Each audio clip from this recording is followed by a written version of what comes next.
Hey, shalom, shalom. Shalom. Baba Kwar Tawab, which is good morning. Knocking out Waha Bar Shala. We the Hebrew Israelites coming to you week in and week out through the spirit and power of Yahweh Bahasham, Yahweh Shah, appreciate so-called Negroes, Latinos, Native Americans, West Indian Sapiens, and Israelite foreigners. Nacham Atam, Kaya, Malakwa Hashemayim, Korah, repent ye, for the kingdom of heaven is at hand. First and foremost, before we get started, I'm going to say, call Light Mla, Yahweh Bahasham, Yahweh Shah, Bahasham, Chah, Kodash. A double honor to the elders and apostles of Great Millstone, the Torch of Truth and rule well. And much respect to you, bros, out there pushing the truth with all righteousness and sincerity. Shalom, shalom. How you want to wab, which is a good day. All right, so I don't want to Zah. Zabana Yapa, Lord's will. This is a beautiful edification of the spirit. And essentially, we're just going into color in the scriptures, which in the Lashwan Kodash is Ayan Bahasapar, which is color in the Bible or color in the book. All right, because essentially what we'll see is color gives a certain symbology or it has certain symbolisms. You see, and this is why, when you go into the scriptures, we'll start with that, Job 9:24. When we go into the scriptures, this is the reason why, Esau Edom essentially just went in there and, or he portrays a certain image of what's actually in the scriptures, because he understands that.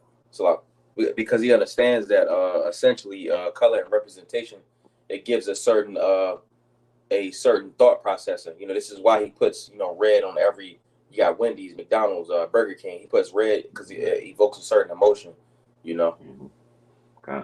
The scriptures say, he accomplished a diligent search. The end result of every one of them is deep, right? So they have intimate knowledge on how to deceive the people, and how to direct people's minds through their witchcrafts, man. Yep. But this is Job 9:24. It reads, "The earth is given into the hand of the wicked. He covered the faces of the judges thereof. If not, where and who is he?" Right. So it says the earth is given into the hand of the wicked. All right, because the scripture said that Satan will be thrown into the pit, roughly paraphrasing, and then he'd be loose for a little season. This is that little season to where he's came back, and he's essentially did the thing, iconoclasm, the Renaissance, which essentially goes into rebirth. Could you run it back, Uncle Shaw? I got that word for iconoclasm too, real quick. Go on. This is iconoclasm in Wikipedia. It says the social belief in the importance of the destruction of icons and other images or monuments, most frequently for religious or political reasons. Right, and who was made in the likeness of the Lord? You see, the scripture saying, the Holyam Psalm 73 and verse 9. I'm gonna get it real quick. This is Psalm chapter 73. This is Psalm 73 and verse 9. It says, "They set their mouth against the heavens, and their tongue walketh through the earth." See, so essentially everybody's going off of this Babylon or this Esau juice, But then also it says they set their mouth against the heavens. They essentially did this by covering the images, because who ultimately, who's the judge of the earth? All right, Yahweh Bahasham, Yahweh Shah. That's why it says they set their mouth against the heavens. So they set laws, legislations. They set up these different holidays, and essentially they set up what's mentioned in the 2 Corinthians, the 10th chapter. One got to get it, but those strongholds. All right, so going into the covering of the face of the judges thereof, being the Most High and the Israelites, Yeah. So back in Job 9:24, the earth is given into the hand of the wicked. He covered the faces of the judges thereof. If not, where and who is he? Right, he covered their faces. When you go into the word cover, it goes into concealment. So he hid who the true judges of the earth was. All right, who starts with the Most High. It's like the Most High, Yahweh Shah, on down to the rest of the 144,000 and 1/3. And the Israelites. Right. That was it. Yeah, that was on that. Yeah. Okay, kind of. Which essentially that goes into the period of iconoclasm. I want to get, before we get too far, let's get that word. Well, I got a definition for symbolism right here. It says symbolism and color. It says colors hold significance for people around the world.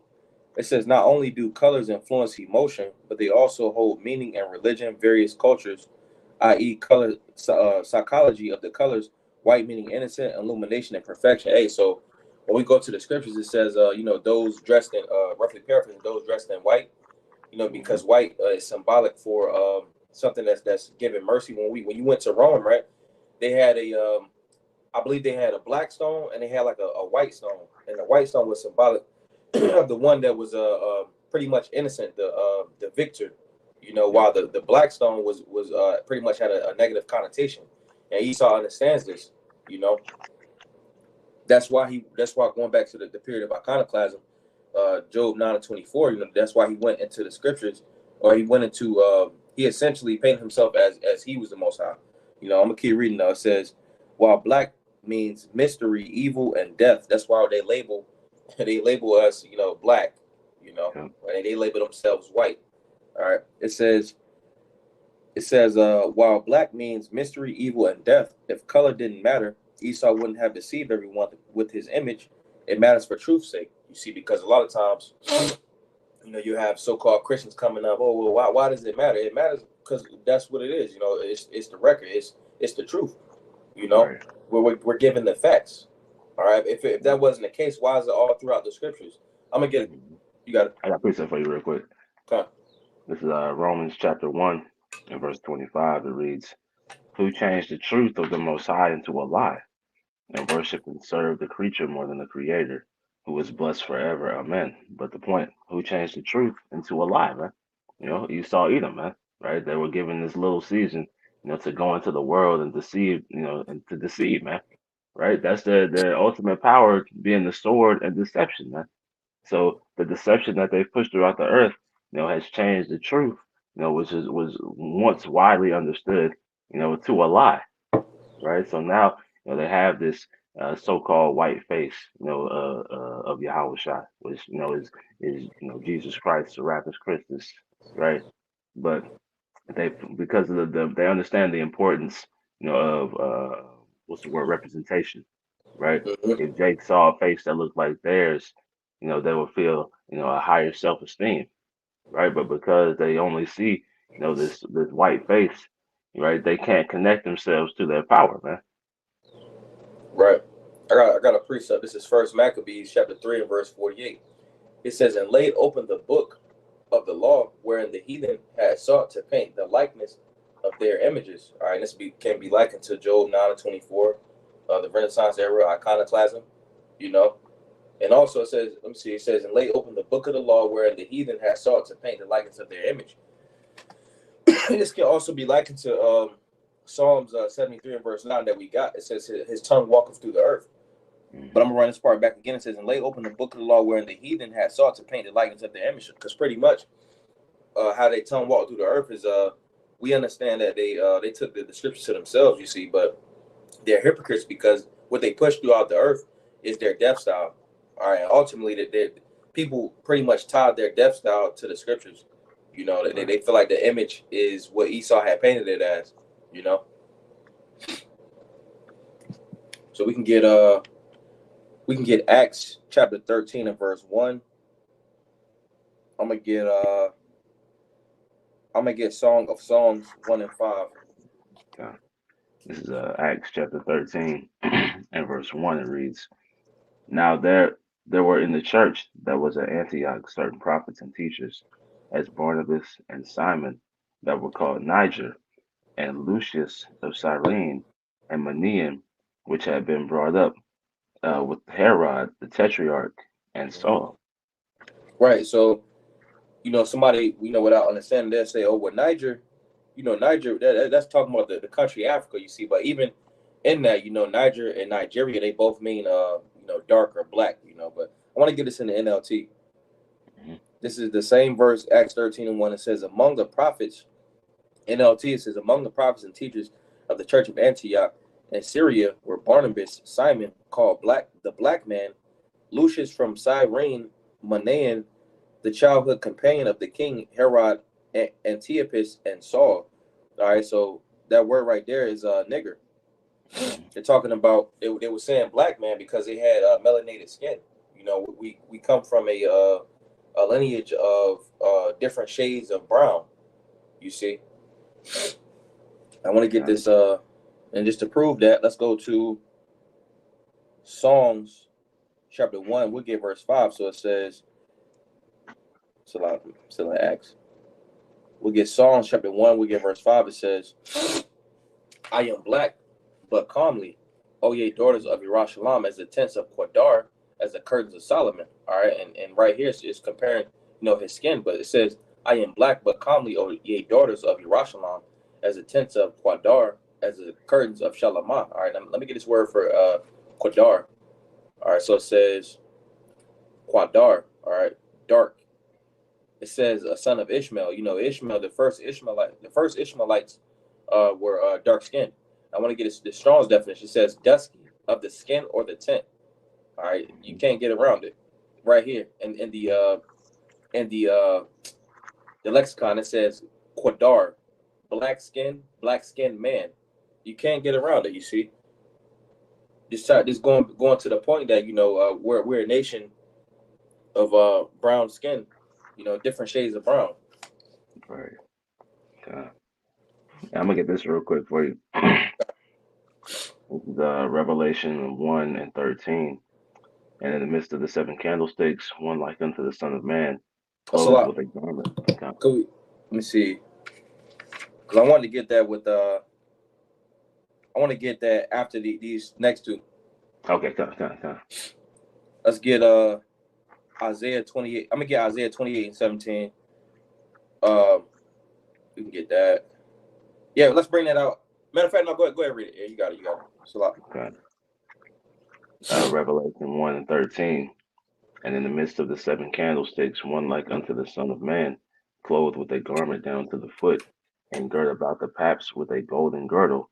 His head and his hairs were white like wool, as white as snow, and his eyes were as a flame of fire, and his feet like unto fine brass, as if they burned in a furnace, and his voice as the sound of many waters. Right. So that's describing who the world calls JC, but that's the image of Hamashiach Yahweh Shah. All right. It said his hair was white like wool. When you go into the elder Malcolm likes to bring out the old not the definitions, the old dictionaries. Pretty much when it says white like wool, it goes into the texture of the hair. You said it said negroid hair, which is essentially is going into the kinkiness, and then the scriptures also say that a hair that is hoary, essentially represents wisdom. You see, so Hamashiach is a scripture, so he has a hair full of it's white. So it says, keep running back again. Okay. Revelation 1 and 13. And in the midst of the 7 candlesticks, one like unto the Son of Man, clothed with a garment down to the foot, and girt about the paps with a golden girdle. His head and his hair. It said a garment down to the foot, because you got scoffers. They'll say, "Oh, why y'all wearing dresses?" We're coming in the spirit of Hamashiach, So we're trying our best to be in his image. You see, so he had a garment down to the foot. It's not a dress. His head and his hairs were white like wool, as white as snow, and his eyes were as a flame of fire. And his feet like unto fine brass, as if they burned in a furnace. As if they burn in a furnace. So if you took bronze, it's like a brown, a nice brown color. You see, it's kind of similar to Rudy, but if you burn it, it'll be dark brown. You see. That's right. And his voice, the sound of many waters. So he spoke with authority, and that's what this world hates. That's why every time, even in the world, like they had a Jake that speak with some type of austereness. They always steer away from that. You see, but how much more in righteousness? You see, that's what this world hates. Exactly. Can we get Daniel chapter 10 and verse 5? About Bashar. It's the book of Daniel chapter 10 and verse 5. Then I lifted up my eyes and looked, and behold, a certain man clothed in linen, whose loins were girded with fine gold of Uphaz. His body was also like the beryl, and his face as the appearance of lightning, and his eyes as lamps of fire, and his arms and his feet like the color of polished brass, and the voice of his words were like the voice of a multitude. Right. So in the scriptures, Hamashiach says, if you have seen me, you have seen the Father. So I got that for you right here. Con, the water. This is John 14, and I'll start in verse 7. It reads, "If ye had known me, you should have known my Father also, and from henceforth ye know him, and have seen him. Philip saith unto him, Lord, show us the Father, and it sufficeth us. Yahushua said unto him, Have I been so long time with you, and yet hast thou not known me, Philip? He that had seen me had seen the Father, and how sayest thou then, Show us the Father?" Right. So the scriptures also say that Hamashiach and the Most High Yahweh are one. You see, so they come in the same spirit and then also in the same image. You see, Exactly. that's why it says it, because they coming in the same image. When we read Daniel chapter 10, and also Revelation chapter 1, it's the same image that we're reading. You know. Mm-hmm. And that's why they changed the images, because they don't want, so-called dark-skinned people, right, or so-called blacks, the brown-skinned people in general, man, right, to see themselves in a state of power, man. They want us to see ourselves as, lower. But when we can connect ourselves to the Most High, to Yahweh Shai, then that's when that confidence starts to come out. And then, Jake starts to, really tap in to where the true power lies, man. Right. I wanted to grab this real quick too. All right, you got it. It's Daniel chapter 7 and verse 13. And it reads, I saw in the night visions, and behold, one like the Son of Man came with the clouds of heaven, and came to the Ancient of Days, and they brought him near before him. So again, one like the Son of Man, right? We just read, the description of what he looked like, right? So if you see as I read verse 14, this is what he's coming to do. And if you see somebody who looks like receiving this power, you'll feel that power as well, man. It says, verse 14, and there was given him dominion and glory and a kingdom, that all people, nations, and languages should serve him. His dominion is an everlasting dominion which shall not pass away, and his kingdom that which shall not be destroyed. Right? So if if you attribute that, to a so-called white man, right, you will have no connection, to that dominion, to that power, right, to the glory, right, to the everlasting kingdom, right. But in connecting that, through the scriptures, understanding he was a dark-skinned man, right, that representation again, going back to it, it gives you that confidence, man, because that you're part of that same line, man, the same lineage. Kyle, we can go back. Did we get Daniel chapter 10 and verse 6? Kind of got you right here.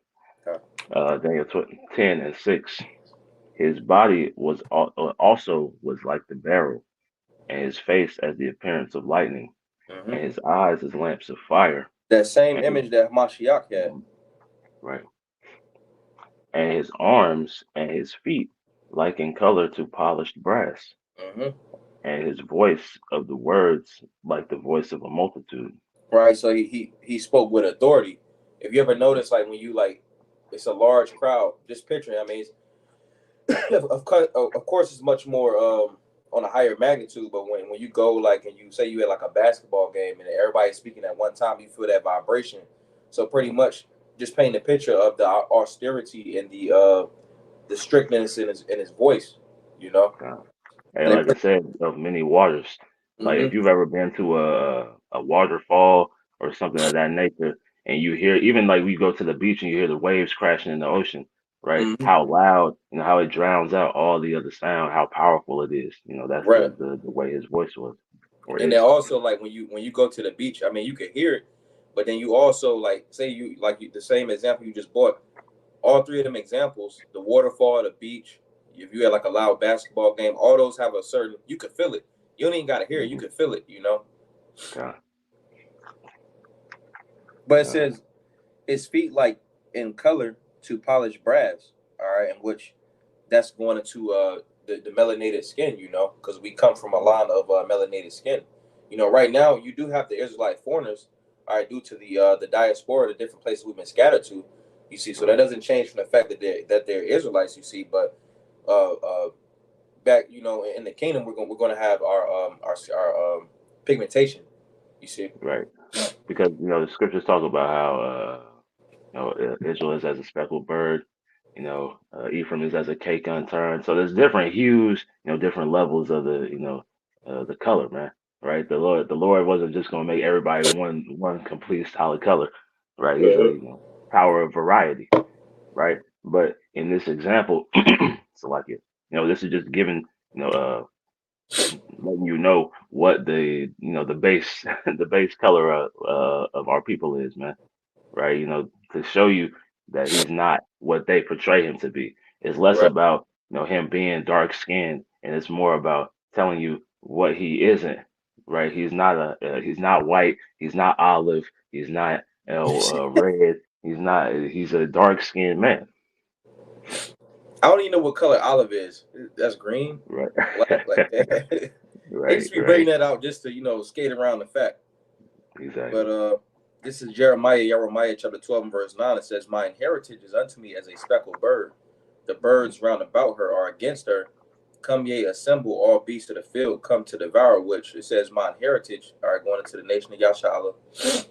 It says, "Mine heritage is unto me as a speckled bird," which that speckled is going into, it can be likened to, like you said, the different colors, but chiefly that's going into the ones that's the ones that you don't want, pursuant to the curses.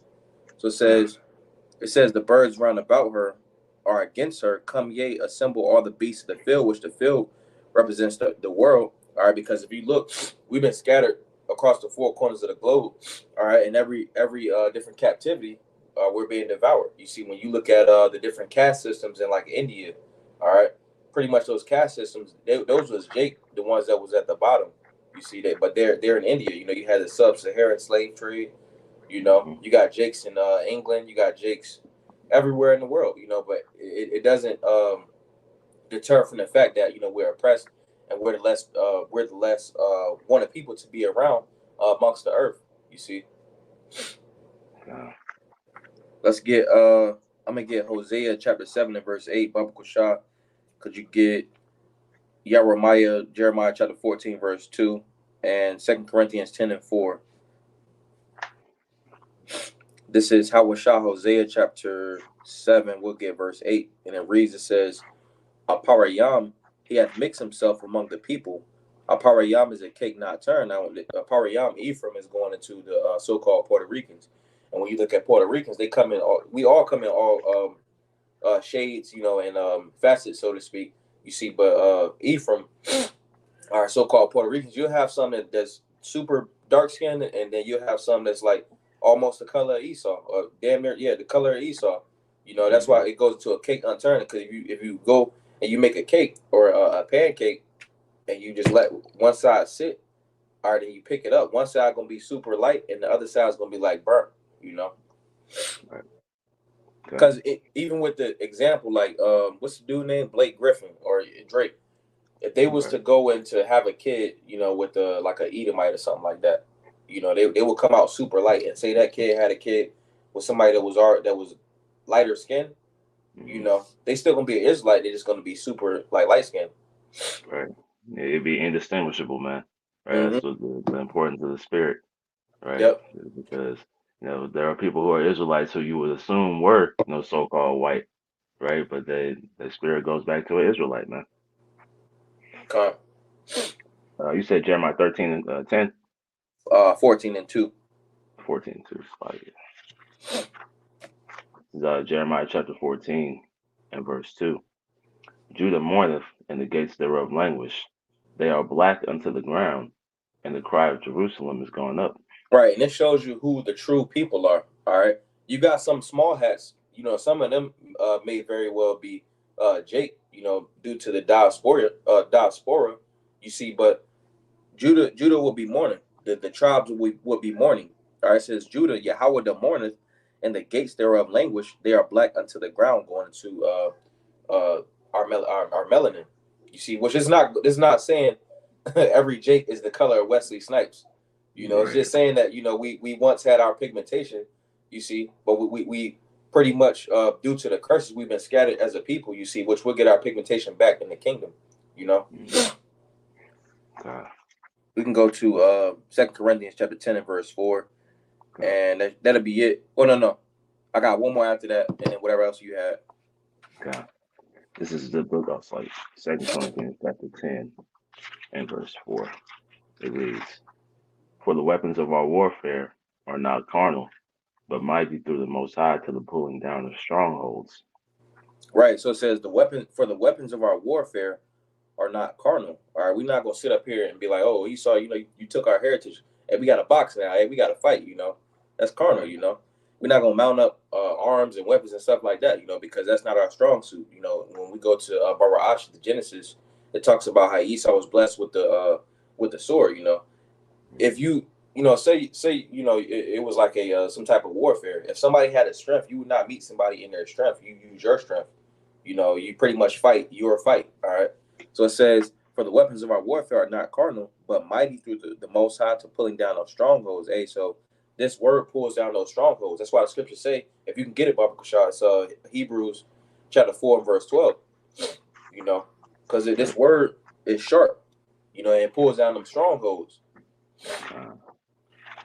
And I got that word strongholds too. The water. I'm gonna go ahead and grab that. Hold on. This is the word for strongholds, Strong's G 3794. It reads, "The arguments and reasonings by which a disputant endeavors to fortify his opinion and defend it against his opponent." Right. So all that bullshit, Esau, Edom, and 2/3 and heathen, all that stuff they be talking about, and you gotta you gotta know Buddha, JC, and you gotta know Christian, man. Fuck all that. This word pulls all that down. That's right. This is Hebrews chapter 4, verse 12.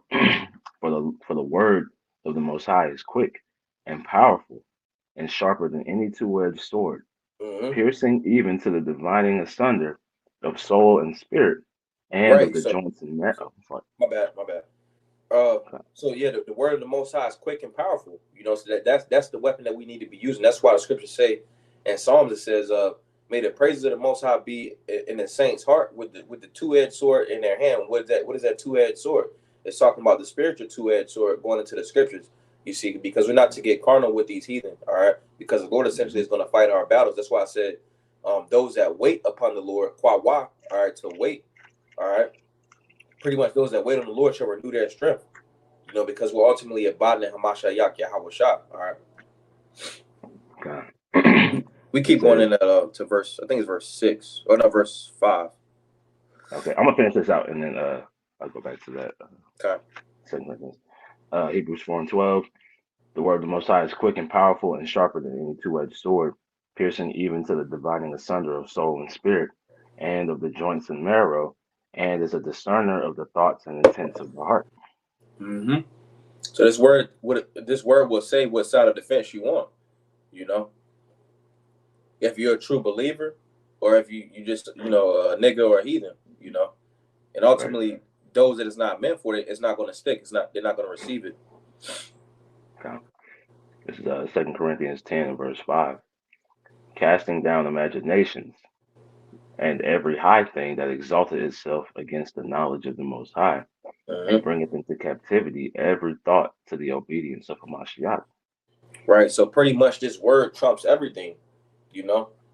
This word is what's going to be exalted. Everything else it doesn't matter. You see.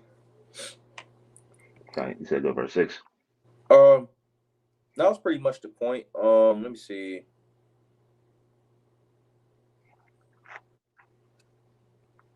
I'm gonna get one more. This is Isaiah Yeshaya chapter 34 and verse 16. It says, "Seek ye out of the book of the Lord and read. No one of these shall fail. None shall want her mate. From my mouth it hath commanded, and his spirit it hath gathered them." All right, so the elect is gathered by the word. No other doctrine, not Buddhism, not Taoism, no other religion. You see, because all the elect is going to be gathered by the scriptures. All right, and in the kingdom, essentially all the nations is going to serve us. All right, but just pretty much going to the point,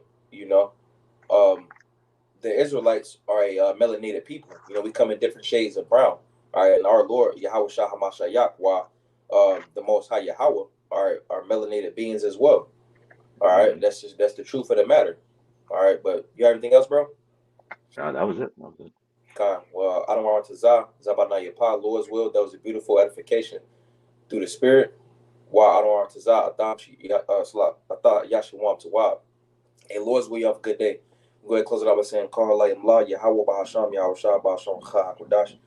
A double honor to the elders and apostles of Great Millstone that taught us the truth and rule well. And much respect to you bros that are pushing this truth with our righteousness and sincerity. Shalom, shalom, Yahweh Mahar. Shalom. Yahweh Mahar. Shalom.